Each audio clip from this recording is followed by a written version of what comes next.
जय हिंद साथियों, कैसे हैं आप सभी। उम्मीद है बहुत ही स्वस्थ होंगे और मस्त होंगे, अच्छे से अपनी पढ़ाई कर रहे होंगे। देखिए, आज हम देखते हैं डबल इंटरोगेटिव सेंटेंस के लिए। डबल इंटरोगेटिव सेंटेंस में क्या होता है, इसमें सिर्फ क्वेश्चन वर्ड लगा होता है और पूरे का पूरा वाक्य सिंगल इंटरोगेटिव सेंटेंस की तरह ही दिया होता है। ठीक है, इसको डबल इंटरोगेटिव सेंटेंस के लिए हम क्वेश्चन वर्ड सेंटेंस का भी नाम देते हैं। देखते हैं आगे इसका फार्मूला, एक्टिव फार्मूला। एक्टिव फार्मूले में क्या कहा गया है, क्वेश्चन वर्ड। सबसे पहले क्या दिया होगा हमको, क्वेश्चन वर्ड। और हमारा टेंस कौन सा चल रहा है, ये प्रेजेंट इंडेफिनिट टेंस। ठीक है, तो क्वेश्चन वर्ड के तुरंत बाद क्या होगा, डू या डज। डू या डज। अगर सब्जेक्ट एक वचन है तो डज, अगर सब्जेक्ट बहुवचन है तो डू। ठीक है, इसके बाद में क्या आएगा, मेन वर्ब की फर्स्ट फॉर्म प्लस ऑब्जेक्ट और लास्ट में क्वेश्चन मार्क का विशेष ध्यान रखना। ठीक है, नेक्स्ट आगे बढ़ते हैं। Passive formula. पैसिव फार्मूले में क्या दिया होता है, क्वेश्चन वर्ड। क्वेश्चन वर्ड देखो जहाँ है वो वहीं रहेगा, उससे हमें कोई मतलब नहीं है, उसको कुछ चेंज नहीं करते। इसके बाद में डू या डच को किस में बदल देंगे हम, इज, आर या एम में। अब इज कब लगाते हैं, आर कब लगाते हैं और एम कब लगाते हैं, ये मैंने आपको पहले की क्लासों में अच्छे से बता रखा है, इसको आप ध्यान से कर लेंगे। ठीक है, फिर क्या आएगा, सब्जेक्ट। और सब्जेक्ट कौन सा आएगा, जो कि हम ऑब्जेक्ट को उठा के लेके आएंगे। ठीक है, फिर क्या लगाएंगे, मेन वर्ब की थर्ड फॉर्म, फिर बाई, फिर ऑब्जेक्ट और लास्ट में क्वेश्चन मार्क। आ जाते हैं एग्जाम्पल को देखते हैं।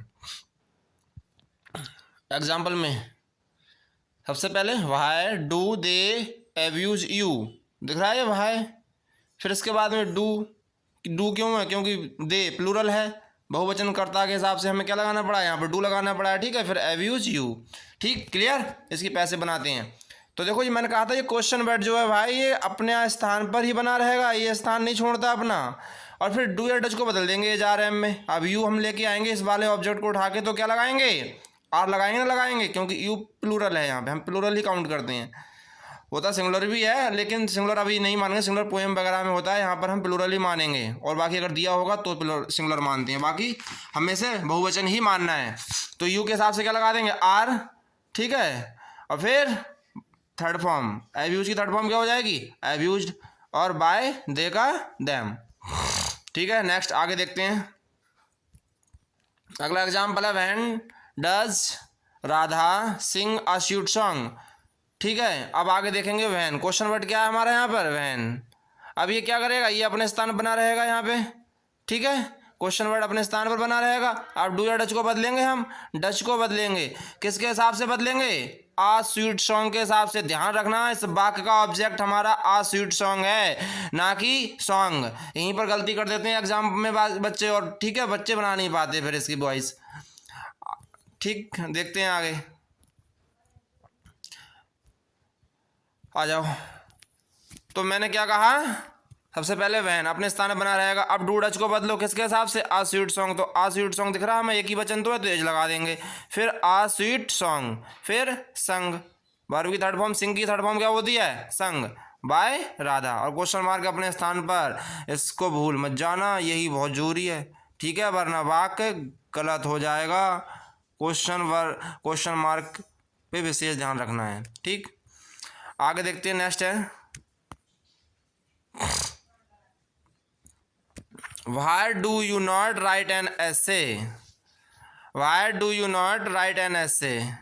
ठीक, इसकी पैसिव वॉइस बनाएंगे और देखते हैं। तो भाई मैंने कहा अपने स्थान बना रहेगा, फिर डू को बदलो। यहाँ पर ये डू को, ये डज नहीं होगा, सॉरी ये गलत है यहाँ पर। ठीक है, यहाँ पर इसे हटाएंगे और क्या करेंगे, यहाँ पर एन एस से दिख रहा है हमें, एन एस से के हिसाब से यहाँ पर हम वाई इज लगाएंगे। क्या लगाएंगे, इज। ठीक है, इज लगा देंगे हम। ठीक, फिर वाई इज एन एस से, फिर नॉट, राइट की थर्ड फॉर्म रिटिन बाय यू। ठीक है, आगे देखते हैं। अब देखो हु वाले वाक्य, हमें अगर वाक्य में हु शब्द आ जाता है तो फिर उसको कैसे बनाते हैं। यहाँ पर बच्चे बहुत गलती करते हैं, क्योंकि हु जो होता है ये इंटेरोगेटिव प्रोनाउन होता है, और ये इंटेरोगेटिव है यानी कि इसी से क्वेश्चन वर्ड बनता है। जब क्वेश्चन वर्ड इसी से बनता है तो यही हमारे वाक्य में दो दो काम करने लगता है, और बच्चे यहाँ पर वाक्य को बना नहीं पाते। इसलिए हम इसको ध्यान से समझेंगे कि हु वाले वाक्य हम किस प्रकार से बनाएंगे। तो हु एब्यूजेस यू, मैंने कहा था ये प्रोनाउन है। प्रोनाउन क्या कहता है हमसे, कर्ता अगर एक वचन है, ये प्रोनाउन तो करता हो। अरे नाउन और प्रोनाउन क्या होते हैं वाक्य में, सब्जेक्ट होते हैं फिर ऑब्जेक्ट होते हैं। अगर ये हमारा स्टार्टिंग में आया हुआ है और जो प्रोनाउन है तो वाक्य का कौन बनेगा, ये सब्जेक्ट। सर सब्जेक्ट, हाँ यही वाक्य का सब्जेक्ट है और यही हमारे वाक्य का क्वेश्चन वर्ड है। तो इसी हु की वजह से यहाँ पर क्या आया, क्वेश्चन मार्क आया ये, ठीक है। दूसरी बात ये हु है, यही इस वाक्य में सब्जेक्ट का काम कर रहा है। और जब वाक्य में शुरू में ही सब्जेक्ट आ जाएगा तो डू डज तो आता ही नहीं है, इसलिए क्या करेंगे हम यहाँ पर डायरेक्ट वर्ब की फर्स्ट फॉर्म में ऐसे ही एस लगा देंगे, ठीक है। तो इस वाक्य ऐसा आपको दिया होगा और आप गलती मत कर देना, बहुत ज़्यादा गलती के चांस रहते हैं ऐसे वाक्यों में। आ जाओ इसकी पैसिव वॉइस, अब देखेंगे। अब मैंने क्या कहा था, यही क्वेश्चन वर्ड भी है, ये क्वेश्चन वर्ड भी है। तो देखते हैं इसकी पैसिव वॉइस कैसे बनाओगे। तो मैंने कहा था हु का क्या हो जाएगा, हु का जो ऑब्जेक्ट होता है वो हुम होता है, और बाय हुम कर देंगे। बाय हुम क्यों लगाया स्टार्टिंग में, देखो बड़ी ध्यान से देखने की बात है और यहीं पर हम गलती कर देते हैं।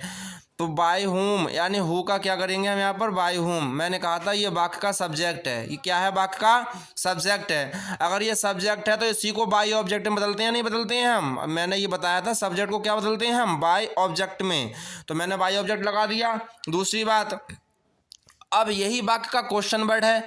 अब क्वेश्चन वर्ड क्या कहता है कि हम अपने स्थान को नहीं छोड़ते, तो इस बाय होम ने अपना स्थान भी नहीं छोड़ा, ठीक है। तो अपने स्थान पर भी बना रहा और इसका बाय ऑब्जेक्ट भी बन गया, इस बात को ध्यान रखेंगे। अब फिर आर, अब क्यों सर आर क्यों आ गया इसमें, अरे मैं अब ये क्वेश्चन वर्ड बन चुका है, यहाँ पर क्वेश्चन वर्ड नहीं है, यहाँ पर तो ये सब्जेक्ट का काम कर रहा है। यहाँ पर किस चीज़ का काम कर रहा है, सब्जेक्ट का, ये सब्जेक्ट का काम कर रहा है, लेकिन यहाँ पर ये क्वेश्चन वर्ड बन चुका है। अब अगर क्वेश्चन वर्ड बन गया तो क्वेश्चन वर्ड के बाद में क्या आती है, यहाँ पर हेल्पिंग वर्ब आती है, हेल्पिंग वर्ब। उसके बाद में सब्जेक्ट आएगा। हमने कहा था ये वाला सब्जेक्ट उठ के लाओगे, इस वाले ऑब्जेक्ट को सब्जेक्ट बनाओगे यहाँ पे।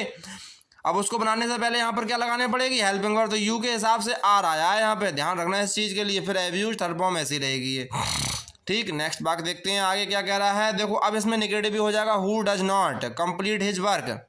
क्या होगा, अब यहाँ पर एक ध्यान से देखने वाली बात है। मैंने कहा था अगर ये सब्जेक्ट है और सब्जेक्ट के बाद में अगर नेगेटिव भी आ जाए तो क्या करते हैं, तुरंत डज नॉट लगाते हैं या डू नॉट लगाते हैं। अब इसमें डज नॉट ही क्यों लगाया, क्योंकि यहाँ पर इसको सिंगुलर माना है हमने। अब सिंगुलर माना है तो लड़की भी हो सकती है, ये लड़का भी हो सकता है। जब लड़की और लड़का दोनों जेंडर में आप क्वालिफाई नहीं कर पाओ, क्लियरिफाई नहीं कर पाओ, तो क्लियर दिक्कत नहीं लेनी है, हमें सिर्फ मेल को ही वरीयता देनी है, यानी कि हिज लगाना है प्रोनाउन इसका, ठीक है। यहाँ पर आने को तो हर भी आ सकता है ना, लेकिन हम हर और हिज दोनों में से केवल अगर चुनने की बात हो तो केवल हिज को चुनेंगे हमेशा, ठीक है। ध्यान रखना इस बात के लिए, मैंने पहले क्लास में भी ये बात बता रखी है। तो मैंने क्या कहा था फिर, अब हु का क्या हो जाएगा यहाँ पर, बाय हुम। अब इज किसके हिसाब लगाया, ये हिज वर्क है, ऑब्जेक्ट क्या है इस वाक्य का, हिज वर्क। अब हिज वर्क के हिसाब से क्या लगा देंगे यहाँ पर, हम इज लगा देंगे। अब मैंने क्या कहा था, जब वाक्य हमारा देखो ये क्वेश्चन वर्ड बन गया, ये हेल्पिंग वर्ब, अब ये सब्जेक्ट डबल इंटरोगेटिव वाक्य बन रहा है नहीं बन रहा है। और इसका रूम नियम क्या कहता है, डबल इंटरोगेटिव में नॉट हम कहाँ लगाते हैं, सब्जेक्ट के बाद लगाते हैं। तो सब्जेक्ट के बाद नॉट लगा दो ये, ठीक है, वर्ब की थर्ड फॉर्म।